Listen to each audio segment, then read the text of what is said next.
interactive with our viewers, Rachel Taylor reports from her living room. I'm reporting this story from my little corner as a representation of the position of North Korea due to its recent activities on Friday the 13th. North Korea launched a rocket early Friday the 13th. The North Koreans claimed the rocket launch was to put a satellite into orbit and also to celebrate the 100th anniversary of national founder Kim Il-sung's birthday. Japan, South Korea, and the US said the rocket flew for only 81 seconds before it exploded into 20 pieces and crashed into the sea off the Korean peninsula. Its intended flight path would have taken it south between Japan and the Philippines. The US and other nations, along with the UN, condemned the launch, claiming it was a test of long-range missile technology and a violation of UN resolutions. China, North Korea's closest ally, is calling for calm and restraint on the Korean peninsula. The North Korean government was tight-lipped about the failure, making only one brief announcement. They said, "The Earth observation satellite failed to enter its present orbit. Scientists, technicians, and experts are now looking into the cause of the failure." This is the first of North Korea's failed missions that they have admitted has failed. Usually they claim the launches were successful, even when they aren't. The failure of the launch is a serious embarrassment to North Korea. It's also a relief for many countries who are nervous about North Korea's ability to deliver weapons via long-range missiles. The US has suspended a February agreement to provide food aid to North Korea, and the UN is still deciding what actions to take. North Korea demonstrated its sovereignty and lack of interest in the idealist framework for international politics in going forward with the launch and violating UN resolutions. They acted within the realist paradigm by putting their national security first and disregarding international condemnation. This is the first international crisis since Kim Jong-un took office, and it raises concerns about whether the change in leadership will bring about better relations between North Korea and the outside world, as many hoped it would. The situation also shows how being completely consumed in the realist paradigm can isolate a country and make it impossible to engage effectively and constructively in international relations.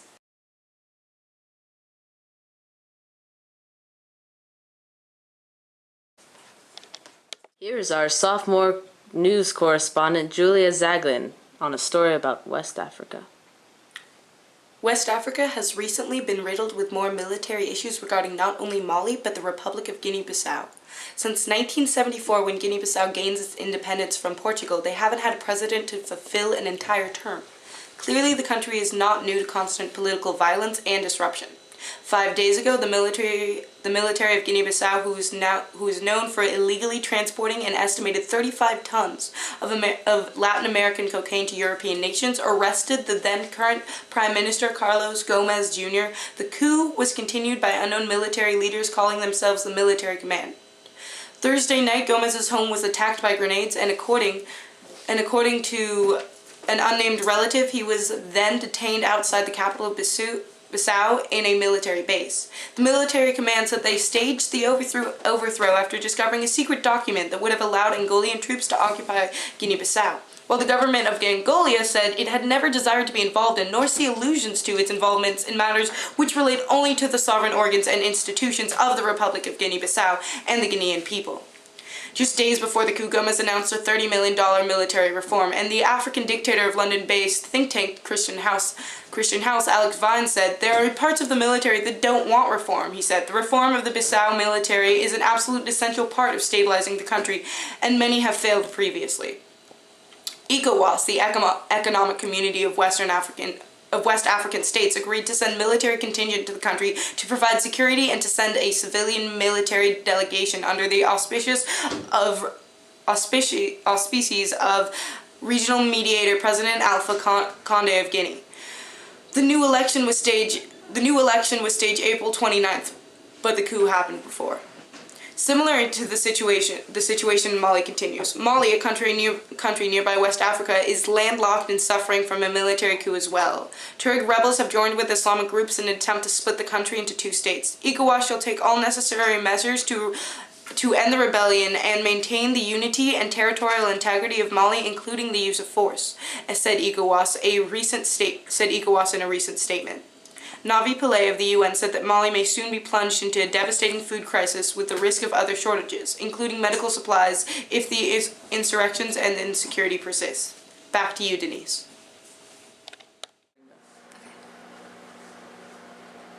In India, in the state of Tamil Nadu, particularly in the village of Dharmapuri, there has been increasing concern among the public of alleged vampires that are responsible for the killing of their cattle. After failed attempts to convince the public that these superstitions are illegitimate, Indian politicians have challenged villagers to capture a vampire. They will award the first to do so with 100,000 rupees, which is about $2,340.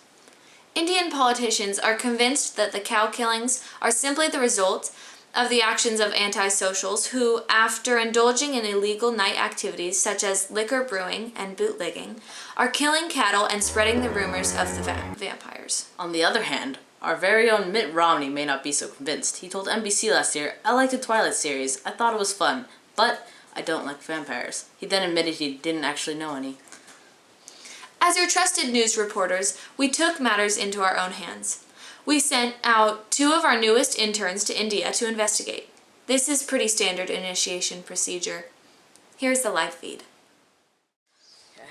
I swear to God, they took them. The vampires came and they took them. They're gone. I have my chest cam and I have footage. I'll show you. They took them and they attacked me and I think one of them's dead and one of them's a vampire. I don't know what's happening. Oh my God. Oh my God. Is that blood? I think that's blood. Oh my God, that's blood. Oh my God. Oh my God, that's blood. I don't see. Okay. No. Oh my God, it's a body. It's blood. Oh my God. It's blood. Vampires.